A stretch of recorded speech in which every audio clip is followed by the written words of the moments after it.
Welcome to the InnovaBuzz podcast, where our job is to help you build visibility, professional credibility, and connection with your ideal client by putting the human at the center of innovative marketing, so you can build and strengthen an engaging, enduring relationship with your ideal clients. I'm Jürgen Strauss from InnovaBuzz, and I'm honored that you're here with me. If you haven't joined our wonderful marketing transformation community yet, go to innovabiz.co and collect your free gift as well. Do subscribe to the show and also leave a review because it helps others find us. Let's get into today's masterclass on this InnovaBuzz podcast.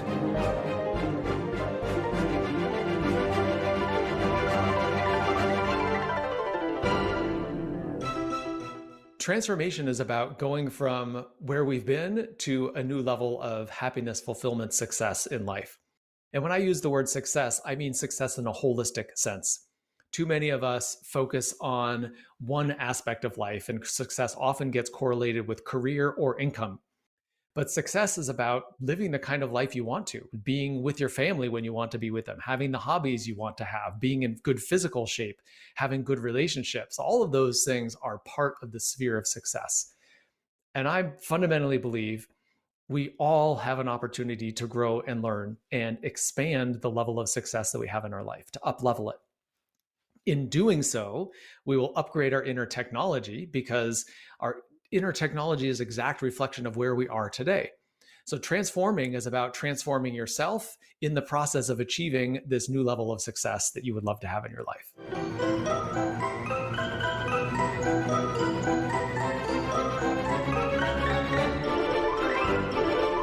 Welcome back. I hope you've had an awesome week so far. If you haven't yet listened to my recent conversations with play and game consultant Elia Sandovar and with Oleg Lohid of Overcoming Odds, then do go listen in, but only after you've listened to today's conversation. I'm really excited today to have on the InnovaBuzz podcast as my guest, Rusty Gaillard. He's a speaker, a career coach, and a life coach who helps others achieve more freedom and balance in life.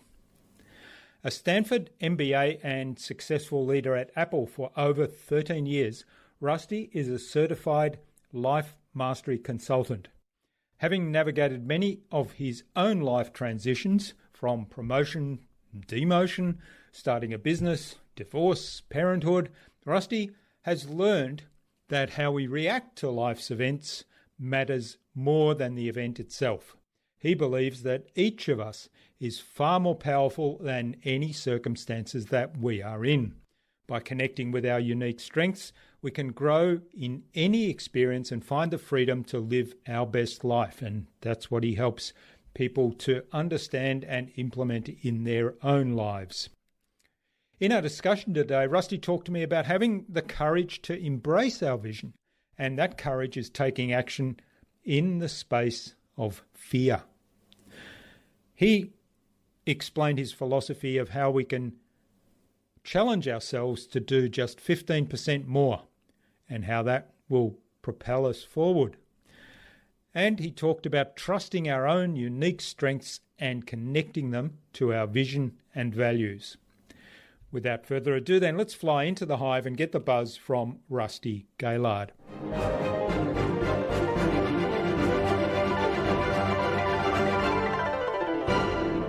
Hi, I'm your host, Jürgen Strauss from InnovaBuzz, and I'm really excited to welcome today to the InnovaBuzz podcast from Redwood City in California, USA, Rusty Gaillard, who's a speaker, a transformational success coach, and he helps people experience more freedom and abundance in their lives through his business, Silicon Valley Dream Builders. Welcome to the InnovaBuzz podcast, Rusty. It's a real privilege to have you as my guest. Thank you, Jürgen. It's great to be here. Jason Van Orden and Michael Roderick. Now, Jason was our guest on episode 275 and Michael on episode 328 of the InnovaBuzz podcast introduced us through an event that they had. So a big hello to Jason and Michael. Now, Rusty, before we start talking about all things transformation and transformational success, I'm curious, what drives you and how does that impact the work you do? It's a great question to start off with. I got into this work because I wanted to have meaningful conversations with people. I navigated the first 2/3 of my life without ever really talking about what was going on, what I was thinking about, what I wanted, what my ambitions were, what I was afraid of. And once I started talking about that, I just found so much value in those conversations that I wanted to continue that and offer that to other people. And that's fundamentally the foundation of what I do, is to have meaningful conversations with people about their life, what they want in life, where they feel dissatisfied, where they feel great, and how to move to the next level. Sounds fabulous. Now, I guess I'm curious about two things there. First of all, what was it that prevented you having those conversations in that first part of your life? Well, and really me. I guess that's the short answer. I grew up in a family where we didn't talk about that kind of thing. We were like, pick yourself up, carry on, and focus on the activities of life. So we didn't talk about our failures. We didn't talk about our fears. We didn't talk about our feelings. Like, it just wasn't how I grew up. And so it wasn't part of me. Because of that, I never talked to my family about it. I didn't talk to my friends about it. And that was just how I navigated my life. And it only became a problem for me when I got divorced and I was all alone. I had no one to talk about that experience. And it was more than I knew how to handle on my own. I had a therapist, but that's not the same thing as being able to talk to a friend. And so that was the impetus for me to build those kind of relationships. And the other thing that I think is interesting about that, just very briefly, is the assumptions we make about ourselves and about life. You may have heard me, Jürgen, talk about inner technology, and it's like it's like our operating system. It's our programming. It's the way we navigate the world. And my inner technology at that point was, don't talk about yourself, and don't even really reflect that deeply about yourself, because it's not something you share with others. So that's how I navigated the world until it didn't work anymore. Yeah, I like that metaphor of the inner technology, and it's kind of like, because that's the way you were programmed, right? And you were telling, as you were relating that, I remembered back. I remember growing up, and my dad, bless his heart, he's 92 years old, and I love him dearly. But he, as I was growing up, boys have got to be strong; they shouldn't cry. And I even remember one occasion where my son, he was probably about 6, 5. We were at a playground. He fell off the swing and bruised his knee and burst into tears because he was in pain and he felt sorry for himself. And, my dad was saying, he's soft, he's a boy, he shouldn't be crying over things like that. And I thought, well, that's an interesting perspective, and luckily I kind of got out of that mindset with my kids. And I thought, well, if he wants to cry because he's hurt himself, that's okay, because he's looking for some attention. But yeah, it's interesting, isn't it? Because we have this programming, and unfortunately, often it does require some traumatic event to break out of that.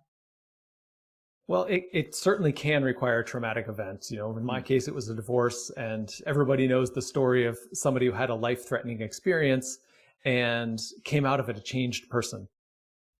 So those kind of traumatic events certainly can shift your programming, your inner technology, but it doesn't have to be that. And that's part of the work that I do, is about helping people get pulled out of their old way of being by a better life.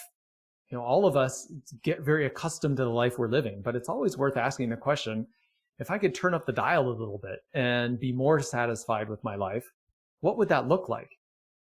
And by just in that beginning of that imagination process to think about, what would the better life look like for me? That's when we start to get curious, and then we get interested. And if we find something that's actually compelling enough, it'll pull us forward, and we can make some of those changes without having those kind of catastrophe experiences. Yeah, that's a really good way to look at it. One of the things I was curious about reading your profile is you use the word transformational coach. Now, we use the term transformational marketing. And so I'm curious, what do you mean by transformational coach? How's that different from another business or life coach? So also a great question. For me, transformation is about going from where we've been to a new level of happiness, fulfillment, success in life. And when I use the word success, I mean success in a holistic sense. Too many of us focus on one aspect of life, and success often gets correlated with career or income. But success is about living the kind of life you want to, being with your family when you want to be with them, having the hobbies you want to have, being in good physical shape, having good relationships. All of those things are part of the sphere of success. And I fundamentally believe we all have an opportunity to grow and learn and expand the level of success that we have in our life, to up-level it. In doing so, we will upgrade our inner technology, because our inner technology is an exact reflection of where we are today. So transforming is about transforming yourself in the process of achieving this new level of success that you would love to have in your life. Yeah. Well, that's great. And you jumped straight to my next question and answered that already, which was what does success mean? And I guess the next question that it prompts in the conversation is how do we kind of reflect on that? So here am I in my stage of life. I'm doing lots of things, one day flows into the next. And how do I take stock and say, am I really happy? Is there more? I mean, these are sort of fundamental questions that sometimes people ask themselves, and they get down into rabbit holes and nothing ever happens. But how can we kind of do that reflection in a way that we can answer it either by saying, wow, I'm really happy and I'm grateful for where I'm at, or no, these things need to change. I need to do something about these things. Well, the first thing I will say is that even pausing to do the reflection is important. So many people just go through life, like you said, you get up the next day and it looks basically the same as the last day. And we find ourselves in this habit of repetition, of just going through the pattern of living. But which makes sense, because that's where a brain operates. Our brain is all about efficiency. If you had to think about how do you drive a car and how do you eat cereal in the morning, like you couldn't make it through the day. It would be overwhelming. So your brain automates that stuff. It just gets really good at patterns and repeating the same patterns. And of course, the danger is is you fall into this pattern and you never wake up. So the first thing I think was even built into your question is, how do you reflect on this? And the first thing is to take the time to reflect. Most people don't do it. So pausing to reflect is so important. And once you do that, the invitation that I like to offer people is to imagine, what would your life look like if you turn it up a few notches, even to the point of beyond what you think is possible? And in doing that, deliberately let go of some of the constraints that you put on yourself, that we all put on ourselves. So ask yourself, for example, what if your income and money were no longer a constraint? And what if the people around you and what they thought about you was no longer a constraint? And what if your past experience were no longer a constraint? If those things weren't holding you back in any way, what would you love to be doing with your life? How would you design your life? If you gave you a blank sheet of paper, you could craft it in any way you want, at any income level, in any kind of relationship, in any kind of profession, in any kind of place in the world where you live. What would you love to describe for yourself that calls you and makes your heart beat faster because it's just enticing and exciting for you? Yeah, I love that. And I mean, you touched on three kind of limitations there that I think are the fundamental ones that we all have in some form or other, and that's there's not enough money. I mean, there's not enough time as well, which is kind of they're connected. And then what will people think of me if I do this? And I've lost my train of thought now about the third one, but the third one was how could I get there from here? It's like, what is my past experience, and would that allow me? Oh, that's it. Past experience. So I tried that before and it didn't work. That's the kind of limiting belief, right? I tried that before and didn't work, so why should I bother trying that again?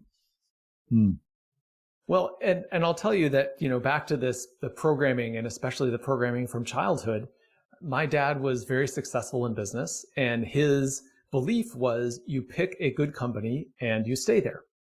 He worked at the same company for 35 years, moved up the ranks, was very successful.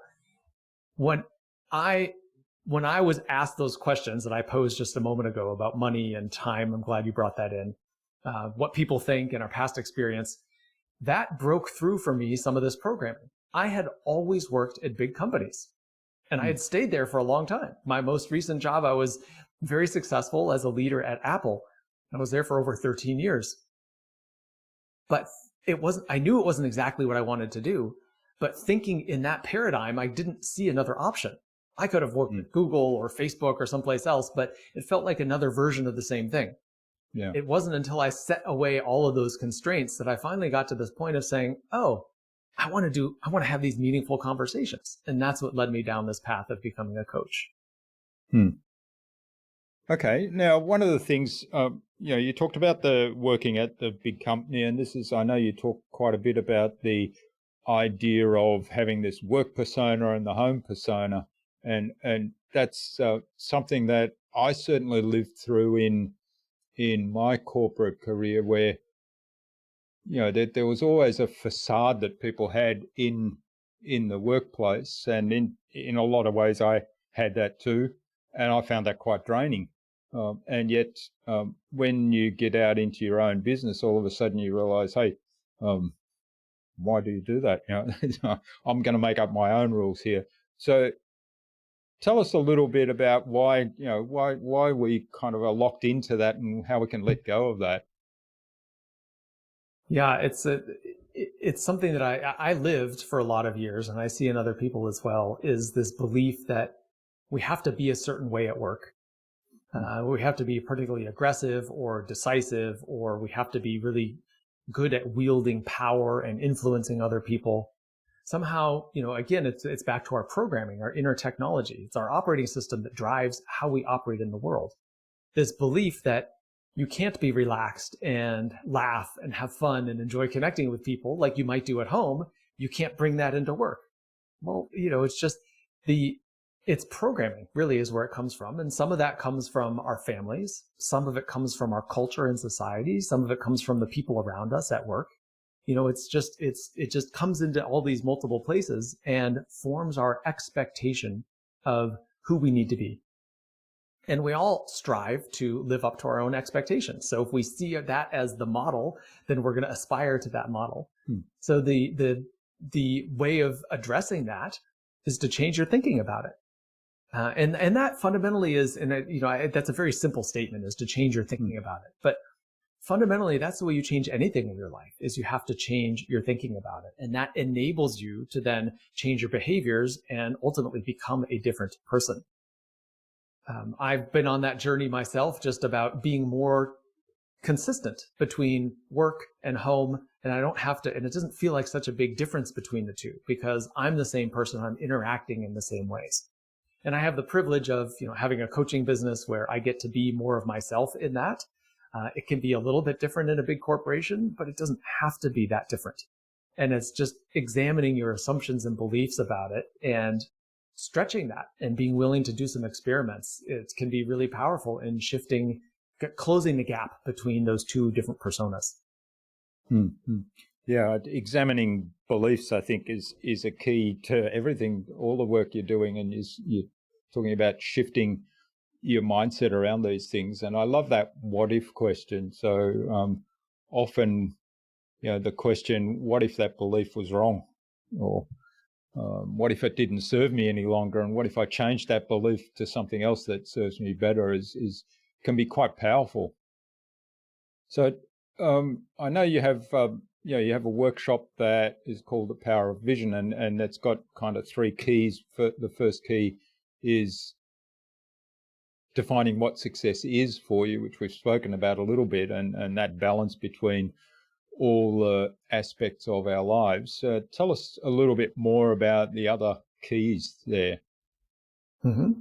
Yes, there's the second key is really is about decision and a willingness to step forward and embrace that vision for your life. I will tell you that one of the biggest obstacles, or one of the most necessary things in doing that, is courage. Because courage is not absence of fear. Courage is action in the presence of fear. And being willing to move forward, even in the presence of fear, is critical. Because think of it this way: is fear is really the boundary of your comfort zone. You encounter fear when you're getting outside of your comfort zone, which makes sense because if you're outside of your comfort zone, it's uncomfortable. It's logical. But your comfort zone isn't necessarily even comfortable. It's just familiar. It's your habits and your patterns and your normal way of thinking and being. So when you stretch outside of that, then you're gonna feel a little bit of wobble, that feeling of, oh my gosh, am I doing the right thing? But that's normal. And it's the willingness to step into that and make a decision to go forward in the face of that. And so that's one of the really key elements is bundling this decision and a courage to step forward. Yeah, I love the idea of the courage in the face of fear, and that being actually taking the action and momentum in moving forward. And it reminds me a little bit of some of the workshops we do when people say, we have an exercise and people say, oh, this is really hard. And then we go, oh, yes. And we celebrate. And we say, because that means you're being stretched outside your comfort zone. If it's really hard, that's part of the learning model. If it's comfortable, you're not actually learning. I love that. And I actually do that with the same thing with as people are coming up with a picture of what does success look like for them. I say, if it doesn't make you a little bit nervous, if you don't, if you know how to do it, it's probably not big enough. So you want to stretch it to that point where it's like, oh gosh, could I do that? Is that really a life I could live? Now you're starting to get into something that's really going to stretch you forward. Yeah, I love it. Okay, now, so one of the things you've been doing quite a bit is these Monday motivational videos and on LinkedIn, and there's some interesting messages there that follow on from that pattern. And one of the ones that struck me recently was the idea of shifting the thinking from either or to both and. And to me, the message was, well, how can I generate more possibilities? So talk to us a little bit more about that. Tell me more about that. Yeah, that is such a common way of thinking, that we have to choose between A and B. And I'm trying to think of an example and nothing is coming right away to the top of my head. But I think if you just search through your own life, for all of the listeners, just take a moment and just think about an example of your life over the last couple of days. I'm sure an example will come to mind where you feel like you have to choose. Well, it can be either this or that. Anytime we find ourselves in that situation, it's so valuable to just pause and ask, well, what if instead of having to make a choice, both things could be true? One of the really simple examples I give is about going out to eat. And inevitably, I see on the menu multiple things that look good to me. Sometimes I'll order 2 or even 3 appetizers. And my partner kind of freaks out a little bit. She's like, how are you going to eat all that food? I'm like, I may not eat all that food. I can take it home, but they all look good and I want to try them. And so I don't want to choose between this and that. I want to try both of them. And living into that more fully in your life can be so rewarding. Just to break out of this assumption that you always have to have a trade-off between this thing and that thing. And if they're both things that are important to you and you want, just to really get creative about and get curious about, how could I have both of them? Because once you assume you cannot, then you don't even think about ideas. So it just opens the door to a sense of possibility and creativity. Yeah. Well, if you take a big picture view of that, I mean, the classic one for me is, in a big picture sense, is people saying, I could have more money and work harder, or have more time and therefore I have less money. Yeah. And to ask the question then, well, what if you could have more time and more free time and do the things you love and have more money? And then now all of a sudden the thinking shifted to, well, I have to choose one or the other, to, oh, okay, well, what would I do to do that or to get that? Absolutely. And, our brain is a answer finding machine. So our brain, if you ask yourself a question, your brain will go to work getting curious about finding the answer. So if you ask your question the way you phrased it, right? Like, which am I going to pick? Am I going to pick more time or more money? Because I know I can't have both. Then your brain will go to work trying to figure out which one of those two things do I pick.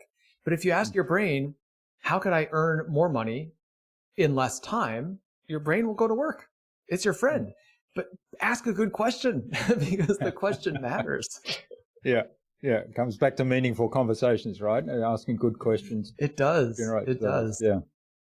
So what are some just of the... one other quick note on that, Jürgen, sorry, and one of the things I love about this is, if you're trying to figure out how do I make more money, let's say you want 50% more income this year than you had last year. And that's challenging. You find yourself like, oh gosh, I'm not quite sure how I can grow 50%. Ask yourself and get curious about how could I triple my income this year, and come up with ideas about how you could triple your income. And think about that for a while, let it mull around and come up with ideas. And then go back to your 50% increase. All of a sudden, it doesn't seem so hard, right? Because your brain has now been tuned to this idea of, well, how could I triple? And now to only go for a 50% increase seems quite reasonable. So all of these are just little tools about changing your framework, changing the way you look at the world and what you're thinking about. And it has a fundamental change on your life. Yeah, yeah. And it kind of removes that limitation in thinking, doesn't it? If you're saying, well, I want to triple my income, so what could I do? Now you've removed that limitation of the 50%. That no longer is a limitation. So when you go back there, it's kind of like, okay, I've got some actions. I've already thought of some ideas how to triple the income, so they should work to increase by 50%. Yeah, absolutely. And what you just said is so important, because it's about limitations. And the limitations they're not out there, they're in here. It's not some limitation that someone imposed on me. It's my own inherent limitations. It's my inner technology. And when you can shift those and expand them, that's upgrading your inner technology. It's upgrading your way of thinking and what you think is possible. And now all of a sudden you're operating at a different level in the world. And of course you're going to create different results. All right. Well, what I was going to explore some more was how do we start those meaningful conversations? We're in this mindset of we've been trained and we've been programmed that we don't talk about these things. How do we kind of start a conversation and start to practice and build that muscle around, I want to do more of this. I want to have these conversations with people that will enable me to learn, will enable me to grow, will enable me to interact and build relationships with people that might even be able to help me do stuff. It's a great question. And I've recently been reading a book from a professor in business school. And I went to business school at Stanford, and one of the most popular classes there is a class called Interpersonal Dynamics, which the students have affectionately nicknamed Touchy-Feely. Not because it's physically touching, but it's just this kind of like, how do you interact with other people and how do you have those conversations? The book has this interesting idea, which is a 15% rule, which means try to stretch yourself about 15% further than you might otherwise. And it's kind of like dipping your toe in the water to see how the other person responds. So if you're talking about work and there's some challenge that you've got going on with your boss, you've got a conflict, to maybe, move 15% closer than you otherwise would in terms of talking about that, if this is someone that you've not had this kind of conversation with before. And test the waters, see how they respond, see if they open the door. And if they open the door, you can keep moving further. But it's a nice idea of finding an interpersonal way to navigate that transition from we only talk about the weather to, I'm talking about, hey, I've got this conflict going on with my boss and I don't quite know what to do. Yeah. I like that idea of sort of just 15% more. It's just like stretching the rubber band a little bit to get more uncomfortable. And then if, like you say, if the person opens the door to further conversation, that kind of expands that comfort space, and then you can keep pushing out. Exactly. Yeah. I'm sure we've all run into those people who overshare. And so then that's really a damper on that kind of meaningful conversation. So it's finding that middle ground. All right. Now, the other thing that I know you're pretty strong on is the idea of action, and maintaining momentum is one of the keys that you talked about earlier. So how do we focus our mind on, okay, I've got ideas, I want to do some things, I want to change some stuff. How do we get beyond procrastination and start taking some action, particularly if it's going to take us out of our comfort zone. Yeah, and there's a couple of different ideas on that. Number one is to see yourself more as the person who's already accomplished what it is that you want to do. And I take exercise as an example because to some degree we can all relate to the exercise thing, right? I'm sure we've all, even if we're regular exercisers, I'm sure at some point you've fallen off the wagon and you're trying to get back on. Now, when you're in that place, how are you seeing yourself and how are you talking to yourself? Are you seeing yourself as out of shape and someone who's not a regular exerciser and you're trying to get back in the game? And if that's the case, it feels like you're trying to go from here, which is lazy and sitting on the couch, to there, which is in good shape and a regular exerciser. What if you practice instead seeing yourself as an exerciser? Either recall that from the past, if you've been that in the past, like, oh, that is part of me. That is some of who I am. Or you can even forecast it into the future and visualize it. All of the successful athletes do this. They visualize themselves successfully performing their sport. You can do the same thing. See yourself as that person who's a regular exerciser. And as that person, you are a regular exerciser. And you look at yourself and say, well, I haven't exercised in a little bit. Well, no big deal. I'm going to get off the couch and go exercise because that's who I am. And that's part of what I do.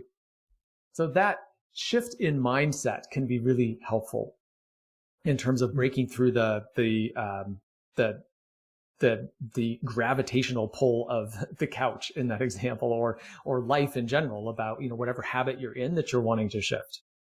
And that brings up the idea that, often we attach these things to our identity, and then changing the identity is really hard. I mean, I'll put my hand up. I fell off the wagon. I'm a keen cyclist, so I exercise, but I fell off the wagon last year in terms of, well, there were two things. I mean, the pandemic, the COVID-19 pandemic and lockdowns prevented us basically going out in a group every morning.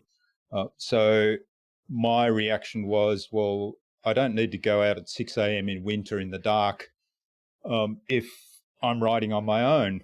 In fact, it's probably not safe to do it on my own in the dark in the morning. So I'll go out a little bit later. And then, of course, I'd start something and a little bit later never came. Or I'd be like, it's cold. I think I'll just turn over and have another couple of hours sleep. And then I got to the point where this went on for months. And of course, then I was out of shape. And then I thought, well, if I go out now, it's just going to hurt because I'm out of shape. And so this just perpetuated. And at some point, and I know you're a big fan of James Clear, so at some point I was revisiting Atomic Habits. And one of the things that was in there that really struck me, and it was, don't think about, and I translated it into this, don't think about going for a bike ride, think about the first step. So the first step, so I started doing that. So the next morning, the first step, get up out of bed straight away. Don't even hesitate, think, first action, get up out of bed. And then I was up, and then I thought, okay, what's the next step? Okay, put on the bike clothes.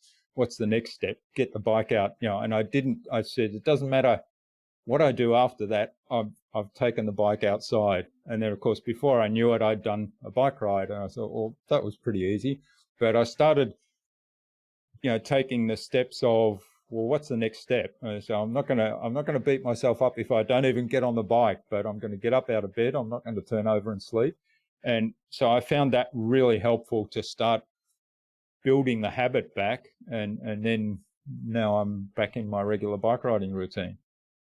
Yeah, it's a great example, Jürgen. And what I'm also extracting from what James Clear would say, which is all you have to really do is put on your biking clothes.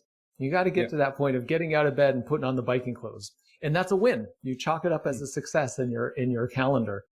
And, some of those days you're actually going to get on the bike.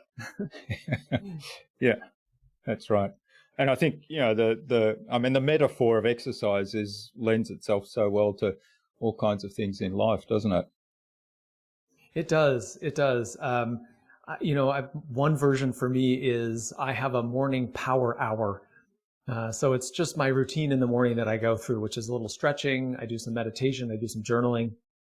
And, I keep track of, am I doing that every day? And for a long time, a year or more, I took a break on weekends.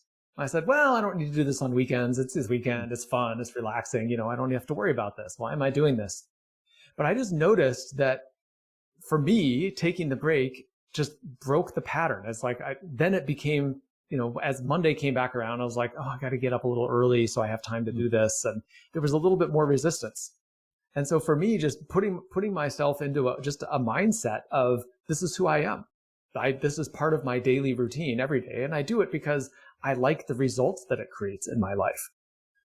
So it's really back to your identity question, is just seeing it as a pattern and just staying in the pattern rather than trying to go in and out has also been really helpful. Yeah.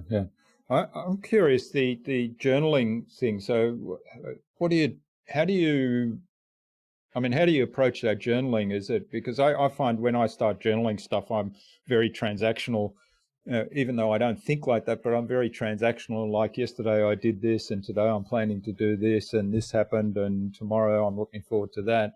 And it sort of doesn't feel as though I'm getting a lot of benefit from it. So how do you approach the journaling part?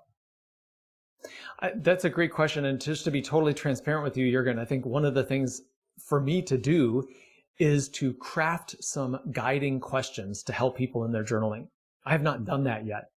But I'll tell you, for me, when I sit down to journal, it's really more about my internal check-in about what's going on with me.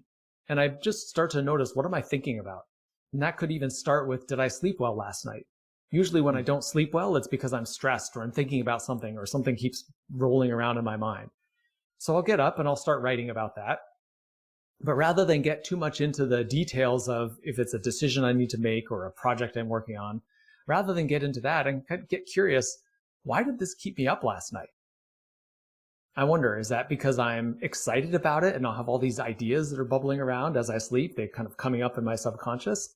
Is it because I'm nervous about it or I've got a deadline or someone's going to see it and I'm worried what they're going to say about it? This is not a theoretical example, because I'm in the midst of writing a book, and I just realized today how vulnerable I feel around that.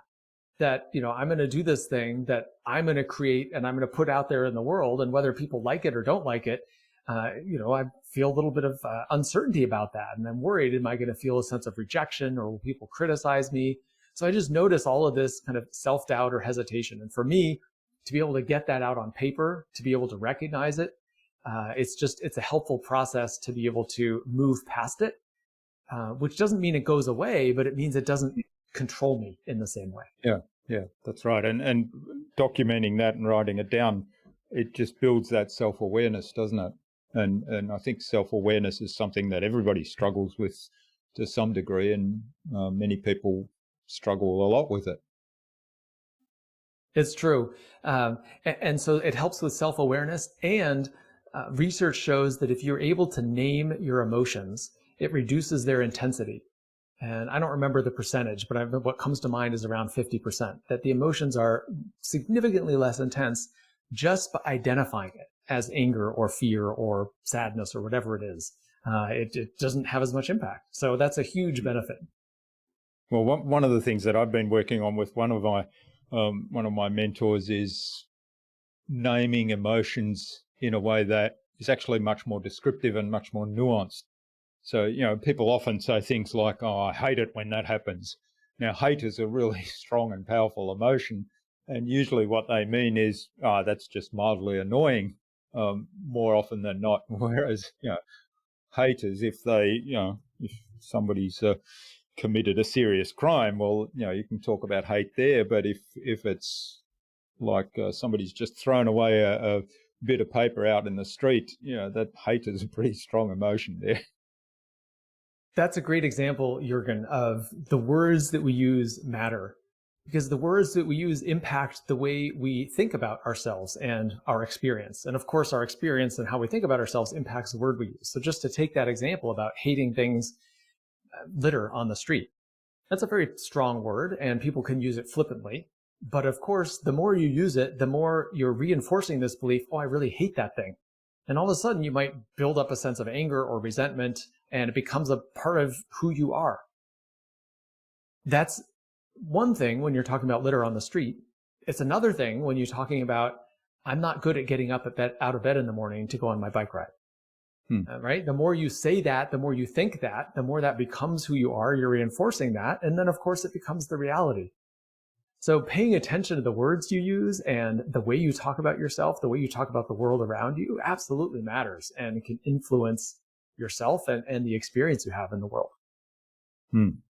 So the idea of meaningful conversations is really important for yourself as well, the conversations we have with ourselves, which are probably the majority of the conversations that we have in the world. You must be listening in my office. It's my monologue with myself, talking to myself all day. Yeah. All right. Well, this is fabulous, Rusty. I could talk mindset for ages, but I'm just aware of the time, and I think it's a good point now to move on to the Buzz, which is our innovation round, and it's designed to help our audience who are primarily innovators and leaders in their field with some tips from your experience. So I've got 5 questions. Hopefully you'll give us some really insightful answers and inspire some action with the listener today. So the number one question is, number one thing anyone needs to do to be more innovative? I'm going to say to trust yourself. I mentioned earlier that I was in this journey of writing a book, and it took me quite some time to get to that place where I felt like I could write it. And it actually came out of a session that I was in, thinking about where I'm going in my life and what matters to me. And I knew that having a book was a part of that. But I thought for a long time I wanted to get help with it. I wanted someone else to write it or to facilitate it. And really finding this place in myself that believed that I can actually do this. Am I I had all these doubts. Am I creative enough? I've never written anything that long. Could I even do it? Would it be any good? All the doubts that we all have, whether it's about a book or some other aspect of life. Well, they were all bubbling up for me, and just finding this place of trust and belief that if it's important to me and I want to do it, that I can get it done. So finding that trust, I think, is a key ingredient. All right. I love that. Yeah. Trusting yourself. And I guess, it is a challenge to address those doubts, isn't it? And say, well, I'm going to move ahead anyway. It is. I think for entrepreneurs, they're familiar with that challenge. We bump up against it all the time. But I really believe that it's looking for those things, and rather than a do not enter sign, it's really a green light that says this is the way, because it's those things that kind of make us quiver the most. As long as they're moving in a direction that's meaningful and heading towards your vision and towards something that's important to you, they're the things where you're going to have the biggest impact, because you are moving out of your comfort zone and you're stretching into something new. So it's even just reframing that experience as, oh, I feel uncomfortable. Reframe that to, that's not a bad thing. That's actually a sign that you're doing something right. Yeah. And the discomfort might be, hopefully this is going to be good enough. My intent is that to contribute knowledge to other people, to help other people do something. So the nervousness might be, I hope this is actually going to succeed in that, as opposed to negative and say, well, it's going to be a failure, so I might as well not do it. Right. Which is back to the trust, right? Trust that you have something worthwhile to contribute and lean into that. Great. All right. Now, what's the best thing you've done to develop new ideas? My answer to that is quiet. And oftentimes for me, that looks like going for a walk with no phone, no earphones, no podcast running in the background, but just to have a little time to myself. And for me, nature is a really positive way to do that, which is to separate from all of the noise and the busyness and the activities and the things that I could be doing. And you may be getting a sense as I say this, that I'm a doer kind of person. I'm the kind of person who likes to be in action and likes to be moving. So to take a step away from that and allow myself some quiet time to let ideas percolate is an definitely important part of the recipe for me. Yeah, I love that. I love the idea of getting out into nature, and I'm a bit like you. The idea of having a vacation where you just lie by the pool lie on the beach doesn't appeal to me at all. I've got to be doing something all the time. I've got to have an activity or something. But what I find, the activity that gets me quiet is when I take my cameras and go out and just, specifically for the purpose of taking pictures of one specific thing, and often it's nature. So it really gets me quieted down, focused on that one thing. Well, and you're pointing to something that's useful, which is everybody's different, right? And so to know for yourself and observe for yourself, where do you get those moments of quiet that feel like everything kind of slows down and you can just be present? And in those moments, that's where there's opportunity for those ideas to bubble up. But just to recognize for yourself, where does that come? Because each person has their own path. Yes, yeah, really good point. Okay, now do you have a favorite resource you use most often? A favorite resource. I would have to go with my closest support network, which is not a tangible resource available to that I could pass on to other people, but it's the back to this idea of meaningful conversations, to be able to talk about the challenges in life and what you're up against, and to talk about your opportunities and goals and ambitions. I have regular contact with people in my support network every week. And it's been transformative for me. It's like nothing short of that. And so that is definitely the thing that I'm most passionate about, and it's why I do what I do. Yeah, yeah. Well, I think, we've talked about meaningful conversations and the value in them, and having a support network that's essentially a community of where there's a safe space where you can have those really deep conversations. That's something that I think, everybody can build up for themselves, and certainly something to be encouraged. Yeah. All right. Now, what's the best way to keep a client on track if you're doing some coaching work and they're hesitant, or they're kind of meandering all over the place? Yeah. One of the things I like to do is just bring people back to their picture of success, their vision of success. Because it's really having a picture of success serves two purposes. One is to get clear about what it is that you want, right? So that informs actions you can take and so on. But the other purpose of having that picture of success or a vision is that it energizes you. It's something that you want in your life. So if someone is feeling off track, or they're hesitant about moving forward, it's just a reminder of, hey, what's important to you? What matters to you? What kind of life do you want to create for yourself? And you're just reconnecting with that is really powerful to help people move forward. Yeah. So how do you start off to develop that picture of success in a way that it really is what the person wants? Because often we get to this point, and I've seen this in people, where it's almost an expectation. They say, you talked earlier about the corporate career and how it's the inner programming that this is what success looks like. And some people have different visions of success, but it's kind of like it's not actually coming from inside them. It's kind of like the environment. And so when you say, well, just let me remind you about what success looks like, and we're not really getting there at the moment, or you're not really getting there at the moment, if they're not really committed to it, then it's kind of like that's not really a motivator. Well, for sure. And so absolutely the first portion of the work I do with any new client, and even start this before they sign up to be a client, is to start that exploration about what does matter to you. And you raise a great point, which is it's easy to give the superficial answer. Oh, I want a promotion, or I want a raise, or I want a bigger house, or I want to drive the Tesla, or whatever it is.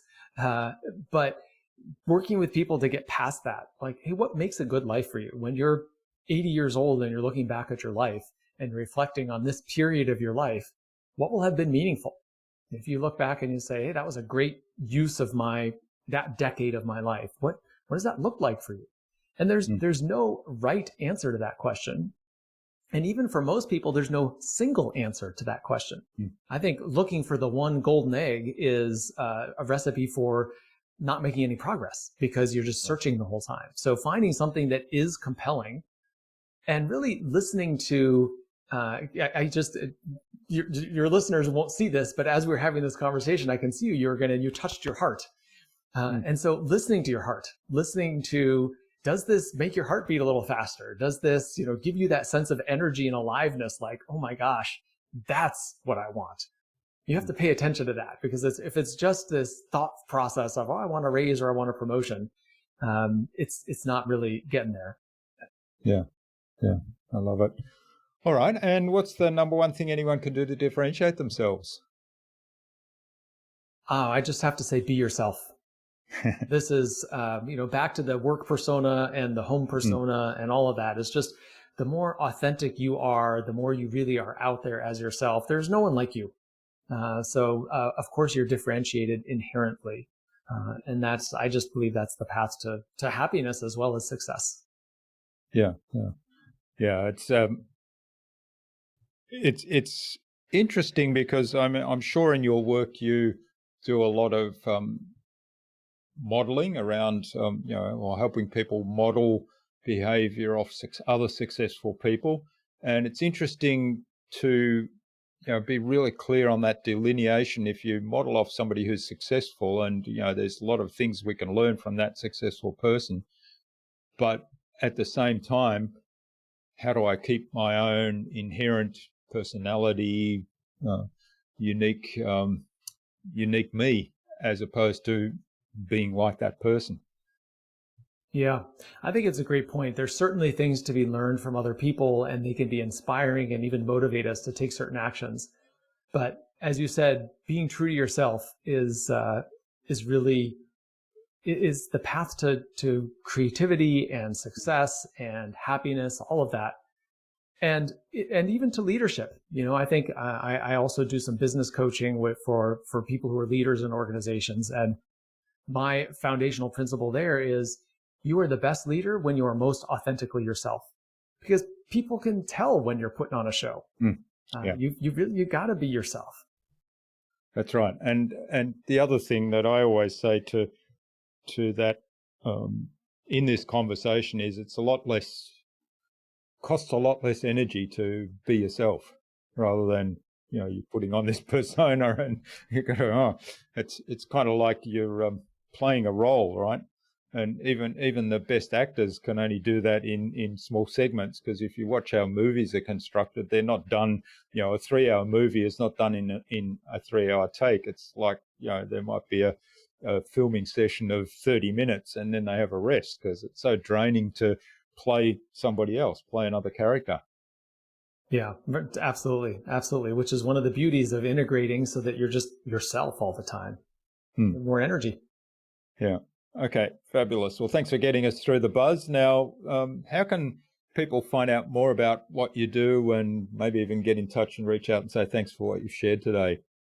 Yeah, the two best places are my website, which is Silicon Valley Dream Builders. It's svdreambuilders.com. Stands for Silicon Valley Dream Builders. svdreambuilders.com. And the other place is on LinkedIn. Rusty Gaillard. I'm on LinkedIn regularly, and I love connecting with new people. There are so many good, smart, talented people out there, and it's just a pleasure to connect with new people. So those are two great ways to find me and connect with me. Wonderful. Okay, well, we'll post those in the show notes, post those links so people can click straight through. Now, do you have some parting advice you'd like to leave our listener as we wrap this up? The piece that I would suggest is to give yourself a little chunk of time to think about where you are in your life and what your next level of success would look like. And think expansively as you do that. Don't try to answer the question, what do I think I can have? Answer the question instead, what would I love to have? And so that's all those constraints that we talked about earlier. Not enough time, not enough money. What have I done in the past? I don't know the right people, whatever. Put all that stuff aside and just allow your imagination to work for a few moments. That exercise all by itself can be transformative. I didn't share this earlier, but for me, my change from working in a corporate career to becoming a coach happened inside of a 20-minute talk that I heard somebody give. And, within those 20 minutes, not all of the pieces had been in place, but the decision was made. And it was so meaningful to me. I can remember exactly where I was. I can remember what it looked like, where I was sitting in the auditorium, the whole thing. So these kind of moments can be super powerful. So give yourself the opportunity to create a moment like that by taking a few moments. And it doesn't have to be a long period of time, but to get creative and imaginative and open wide up and see what comes to you. I love it. Yeah. And if you are open to possibilities like that, then when you're in that situation where all of a sudden, that's what I've been looking for, and you can be inspired to take action and move forward with whatever it is, like in your example, the coaching. Absolutely. You're right. It does require being open to the possibility. And then when you see it, as you said, it's just like a snap of the fingers. All right. Now, who else should I get on this show and why? There's another coach that I know, Diana Gremillon, and she works with entrepreneurs who are stressed and really, trying to regain control of their lives and get back on top of the game. So she's wonderful and very effective at what she does, and she's a great speaker and a great person. So I think she'd be a great guest here. Okay, fantastic. Well, we'll get an introduction to Diana from you and reach out to her and see if we can find a time where she can come on the show as well. So thanks so much, Rusty. This has been fabulous. I've really enjoyed our conversation today. It's been a meaningful conversation, I hope, and I hope it's meaningful for the listener. So all the best for the future, and let's stay in touch. Sounds great. It's been a pleasure. Thanks, Jurgen.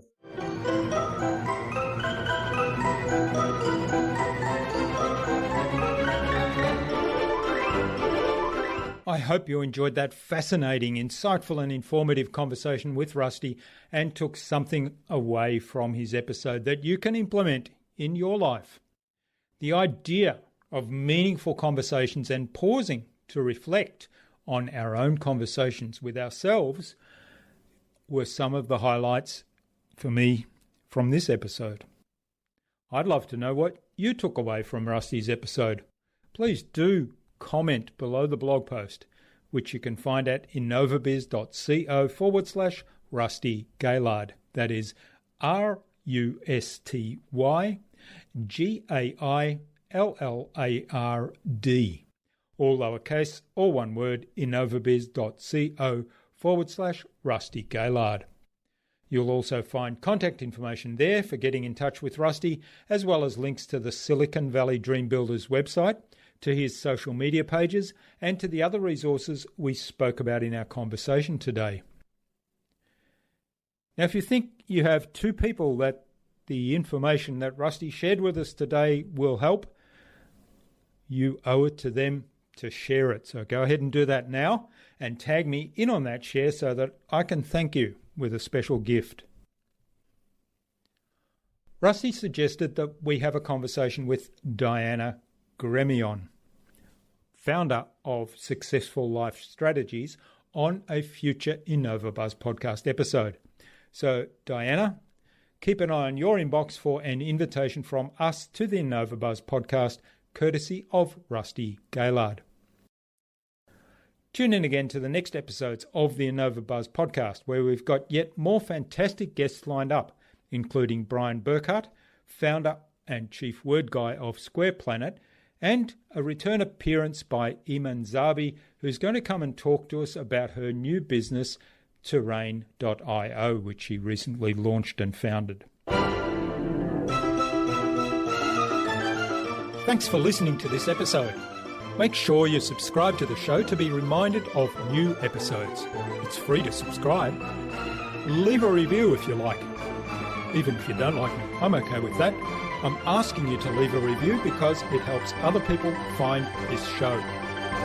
Go to innovabiz.co to join our marketing transformation community and access a free gift my team and I made for you. It's the Marketing Master Mini Class.